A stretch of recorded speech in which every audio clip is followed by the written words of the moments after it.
Clouds TV, empowering lives. Do you know that God has answered your prayer? How to know that my prayer is answered? How to do what? To know that my prayer is answered. Tell your neighbor, how to know that my prayer is answered. Most of us, we don't understand and we don't know when God answers your prayer. Most of us, we live in the darkness. Despite that we pray, despite that we fast, despite that we do many things, we still stagnate into the processes of not understanding that God has answered your prayer. Because most of us, our prayers were answered long time ago, but we have not known, and we never had the time to know that God indeed answered. So most of us, we are praying and praying and praying and praying, yet the prayer was answered long time ago. And if we can relate it to what we discussed in the morning for those of the early morning classes, we found that there is this spirit of manipulation spirit. And the manipulation spirit can cause you to stagnate in a single prayer, can cause you to remain in a situation that does not necessarily help you. Because God answered your prayer, and after your prayers were answered, you never understood you were answered, and you are still praying the same prayer. You prayed for a husband, and God gave you a husband long time ago. Does that when God answered your prayer to give you a husband does not necessarily mean that He is giving that husband today. He may tell you, I have given a husband. This husband will come after 10 years. But how do you know that God answered your prayer? How do you know that indeed what I was praying for, God did answer the prayer? Yet I am still waiting for 5 years. The same thing God told me through a prophet that came from Nigeria, through a prophet that came from America, through a prophet that came to our church 5 years down the line, that God is going to give you a business. God is going to give you something to do. But until today, it hasn't come to pass. You are still asking God, where are you? Yet He answered. He sent a messenger to you that He will give you a business. So do we still continue praying and asking God for the same that He said He has given you? He gave you a wife. I was praying for a wife 10 years ago, and God told me that I will give you a wife, and I've given you. In fact, the message was, I have given you a wife. Now, 5 years down the line, I'm still struggling to find one. Does it mean that God did not hear me? Does it mean that God did not listen to my prayer? Does it mean that whatever was told of me was not from God? This is what has really made us not to achieve many things, because we don't understand how God speaks to us. We don't understand how God wants us to become, because most of us, we want to become what we think that we are supposed to become. What we don't understand, there is a plan of God over our lives. There is an arrangement that God has set over you. You may think that business that you have today, it is not of your class, or the kind of work you are doing today is not of your class. But little did you know that God has a plan, because in the book of 2 Timothy, the Bible says, He has good plan, not to destroy us, but to prosper, to make us be successful. So in the plan, that is where we fail to put our prayer into the plan of God. Because had we put our prayers into the plan of God, we will not be struggling. Because you've been looking for a husband. You've been looking for a job. You've been looking for something. You've been looking for a ministry, how to become. Now, when God comes in and when you involve God, or you tell God, this is what I want, and God answers your prayer, it means now you have locked your mission into the plan of God. So what are you supposed to continue doing?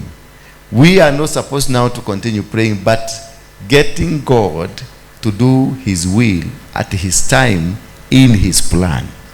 Because that is what we fail, that we don't involve. Yes, you have prayed, and this prayer you have prayed, you did not hedge it, you did not connect it with the plan of God. Because you want to get a job today. You want to get married today. You want to have a baby today. But you did not want to know what is your plan. What is the plan of God over this situation today? Why am I not married today? Could it be the plan of God? Could it be in the arrangement of God? Did you involve in that prayer that you commanded God, Father, today I want you to give me a baby? Yes. Was it in the plan of God to have God to give you a baby today? Was there a seed? Was there a prepared seed for the baby today? You want job today. You are praying, oh God, I want job. Give me the job today. Give me the job today. Give me the job today. Give me the job today. Is it in the plan of God to get that job today? Praise be the name of God. You want a ministry. You want to be successful. Is it in the plan of God for you to be successful today? Once you understand whether it is the plan of God, you will not be bothered with the prayer you did. Because the prayer you did, you have included and told God, let your plan work, not my plan. I seek to have a baby. I seek to be married. I seek to have a ministry. I seek to have a business. I seek to have this. But it be in your plan. Because you cannot change the plan of God. The plan of God is consistent. It does not tarry with man. It does not tarry with the arrangements that we have. It is the plan of God is in the system of God alone. He knows when to bless you and how to bless you and the reason for your blessing. God knows when to bless you, how to bless you, and the reasons to bless you. Because if there is no reasons for you to be blessed, God will not bless you. If there is no formula of how to be blessed, God will not bless you. If there is no time, the season for God to bless you, God will not bless you. Even if the books indicates you're going to be blessed. If you read the book of Esther, you know the story about the blessing had already been written in the books of Chronicles long time ago. It was not written that time. It was written long time ago. Long time ago. About 10 years ago, 20 years ago. So when God came to bless, when the time for the blessing, the right person came, the book was brought and the book was read. So the blessing had already been prepared, but it awaited the particular time, the right time for the blessing. So according to Haman, it is him who was supposed to be blessed, and that is why they did everything to prepare Haman to become that great person according to God. But according to God, that great person was not Haman, was Mordecai. But Haman had prepared the reasons for him to be announced a great man. But in the mind of God, it was not in the mind of Haman. Haman had a different mind, which is according to God, but not for the reason. Because God had a good plan for us. God had a good reason for us. God wants to bless you. He wants to bless me. Yes, Haman knew that God is a God that blesses. But what Haman did know, it was not him to receive the blessing. Praise be the name of God. But Haman prepared the grounds for the blessing. Haman prepared everything. So it is not necessarily that good friend of yours, that good pastor of yours, that good man of yours is the one to prepare for your, that is the one to come and become. Any person, doesn't matter whether it's good or bad, God can use any person to prepare your ground. Your ground can be prepared by a drunkard person in a bar. Your blessing can be prepared by a mad person by the roadside. God's plan can be prepared by any. God can use anything to prepare you. So that is why the Bible tells us, do not ignore anybody. Because that person you are ignoring could be carrying your blessing. That person you are looking down could be carrying what God has put in store. Because Haman, when they were not doing in the reasoning that this will benefit the children of Israel. They were doing that, they were preparing a good thing that will make sure these guys from Israel will be killed, will be destroyed, will not receive any favor. So don't always wait for that good pastor of yours to prepare a good thing for you. Maybe the watchman there could be the one preparing the good reasons. That person you ignored there, that house girl you ignore every day, that house boy you ignore every day, that makanga you ignore every day could be the one carrying the blessing that you need. So the blessings are not put in place because of you. They are put in place because of a season. Praise be the name of God. You are married, you are not getting married because of you. You are getting married because there is a season you will be required to be a wife of somebody, because that wife of somebody will become somebody, and therefore he will require that somebody for him to perfect his work. So marriage is not personal. That job given to you is not personal. You being an intercessor is not personal. You being a worshiper is not personal. These things are not personal. They are given to you because of a community. They are given to you because of a reason, of a season, of a plan of God. So wherever you are planning and everything is working today, it is not working for you today. It is working for you because you have a reason tomorrow what God wants to do with you. Are you getting me? So always work, whatever work you do, not because of your personal thinking. That you are buying fruits to bring to the apostle because you want the apostle to love you. You are buying a good shoe to apostle because you want the apostle to love you. No. Buy that shoe not because of apostle, but because of the mission the apostle has. Because I need to dress nicely. I need to have a nice shoe. I need to go conferences to preach. So the reason of you buying is not because you have something you want from this man, but you want to prepare a man of God to go and commission and do the work of God in the right way and in the right reasoning. So when you prepare that reason, it has more advantage than when you go personal.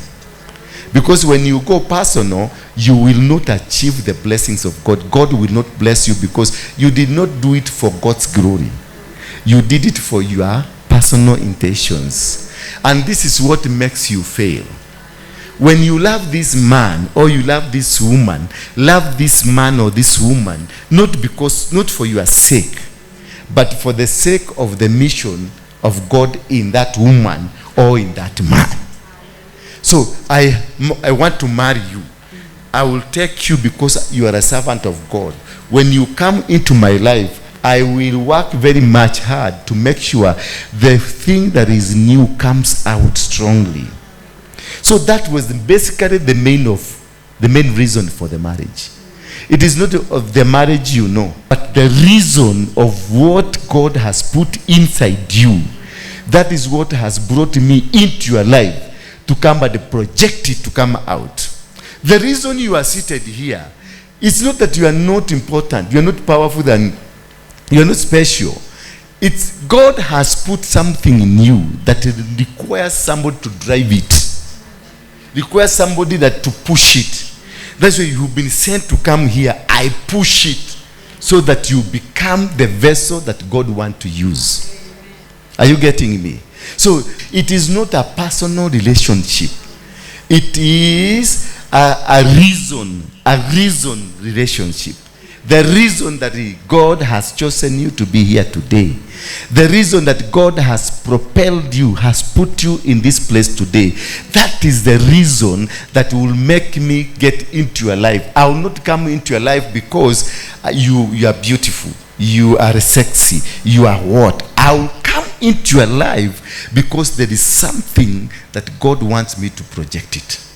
And the people who came into my life, they came into my life because there is something that I have that they want projected. God wants it projected. So he will use the Hamans. He will not use the Mordecais. He will use the Haman people. The Haman are the ones who come because they want you to die. They will draft a good story that will not favor you. The Hamans will come because they want you to die, they want you to be prosecuted, and then they want you to put in shame. They will write a story that can put you to shame. But the story will not come to happen to you. It will happen to them. But they will have drafted a story that will propel you to the greatness of God. So when you see enemies around you, they are not your enemies. No, they are your challenges to make you move to that next level. If you discover you don't have somebody who hates you here, you must run away from this place because you're in the wrong place. If you don't have somebody who does not like you, you are in the wrong place. If you don't have people that are fighting you, you are in the wrong place. You need to have them. Until when people will rise against you and fight you, that is when you will discover that God is on your side. But if every friend, every person in the church likes you, they admire you, they speak good of you, then you are lost. You are not in the reason of God. You are just put somewhere awaiting for your time to come. Again, when you don't have them, it does not mean that again you are not good. You may have come faster, earlier than the time you are required to come. When you go to a hospital, and this hospital opens around 8:30 a.m., then you will have to sit at the bench and wait for the time for them to open. And even when they open, you will have to give them like 30 minutes to prepare. Does not mean that you are not sick. You are still sick, but you came earlier. Praise be the name of God. You not being blessed now does not mean that you're not carrying a blessing. Is that you came earlier than your blessing. So sit down. Not that today you have a challenge that requires deliverance, and the apostle is praying and praying and praying. You've carried every soil in your compound, you've carried every cloth in your compound, you've carried every photo in your compound, you've carried everything, you brought it here, but nothing is working. Nothing is working. That one does not mean that God is not hearing you. It is your time for deliverance that is not yet. So you came earlier. So go sit there until the hospital is opened. Continue praying, continue praying. But do not now, pastor, become an idiot. Somebody who is now fighting. Because when you come early than the time, instead of concentrating on the mission, you start now nagging people. You start looking at these people, their dress. This dress does not look Christianity. The way they are dressed, the way they are walking, the way they are wearing, the way they are speaking. Now you become pragmatic. You start fighting people because you came early. And because you came early, you became idle. There are relationships that are earlier than time projected. That is to say, see, you are working with a boyfriend for over 10 years. And you are not getting married. Because you started the courting 10 years early. You started coming to church and God had prepared you that you become a pastor. You start doing it early. You started early. It will not stop you from becoming a pastor, but you will sit for 10 years for you to become one. That one does not disqualify you from being a child of God. You are a child of God, only that the time for your blessing is not yet. So when you see your sister came yesterday, and this sister, automatically after 1 week, she was blessed. You have been in this church for 10 years, but you have not been blessed the way this sister has been blessed. That one does not disqualify you from the blessings of God. There is still an arrangement of God, because it is your time that has not come. The day your time will come, everybody will be shocked. Because remember, you've stayed here for 10 years until we're getting used to you. Have you eyes of flesh? Do you see as man see? Are your days as the days of man, or your years as man's years, that you seek out my iniquity and search for my sin, although you know that I am not guilty? Please, let me repeat it again for you to get it deeper, because I want to get it deeper to you. Have you eyes of flesh? Do you see as man sees? That you seek out, are your days as the days of man, or your years as years of man, that you seek out my iniquity and search for my sin, although you know that I am not guilty, and there is nothing to deliver out of your hand. Your hands fashioned and made me, and now you have destroyed me altogether. Your hands fashioned. He's telling God that no. That's how pain. When you become a pastor, that's how painful it will be for you. When you will be standing here as an apostle, that's how painful it will be for you. You ask God, you called me from Mungiki. You called me, I was drinking and I was happy, having a happy lives. I was enjoying my life. You handpicked me. You made me. But you have chosen to destroy me. Reminding God that remember that this thing has happened. And this thing ought not to have happened. May God bless you for today.